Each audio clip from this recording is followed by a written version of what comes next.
Улсын дэд шүүхийн шүүгчдийн зөвлөгөөнөөс Монгол Улсын цэцгийн гишүүнд хууль зүйн ухааны доктор дэд профессор Солонгоо, хууль зүйн ухааны доктор профессор Цогтоо нарын нэрийг улсын их хурлад өргөн мэдүүлсэн.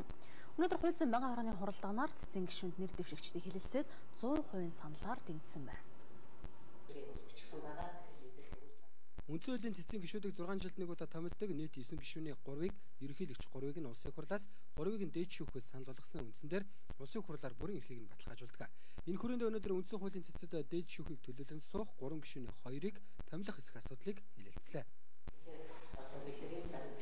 Тэгэхээр хоёрын хувьд одоо үндсэн хуулийн цэцгийн гишүүн болоод очлоо гэхэд одоо яг л нөгөө нэг үндсэн хуулийн цэцгийн одоо байгаа бүрэлдэхүүнд ч юм уу ямар нэгэн олонхоо дагаад бэлэнд нь ороод ингээд одоо үндсэн хуульд нийцээгүй одоо шийдвэрүүдээр олонхоо дагаад явах уу, бие даасан байж чадах уу гэж би асуух гэсэн.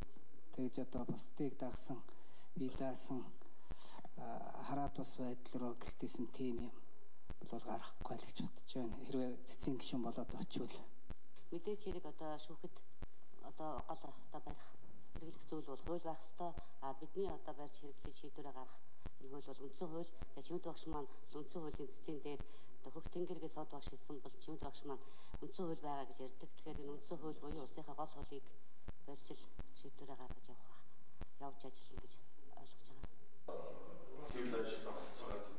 Үндсэн хуулийн цэц нь улсын хурлаас гарсан хууль тогтоомжинд хяналт тавьж үндсэн хуулийг гол үзэл баримтлалаа болгон ажилладаг. За энэ ч утгаараа байнгын хороодын гишүүдийн зүгээс үндсэн хуулийн цэц нь улсын хурлаас баталсан хууль тогтоомжуудыг байнга шүүмжилж, зарим тохиолдолд хэн нэгний эрх ашиг хэтэрхийг хамгаалсан шийдвэр гаргадагт гишүүдийн зарим нь шүүмжилтэ хандсан юм а. Монгол Улсын ерөнхийлөгчийн зүгээс гаргасан том төрөөс ухаалаг төрлөгийн хураалгыг хэрхэн хэрэгжүүлж ажиллахыг улс их хурлын гишүүн Батцаандан цэцэд нэр дэвшигчдээс тодрууллаа.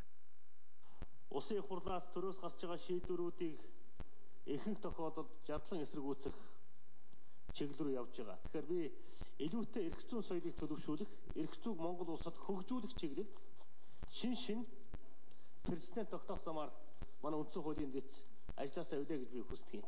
Тэгээ та бүхнээс би энэ Монгол Улсын ерөнхийлөгчийн ухаалаг төр бодлогын хүрээнд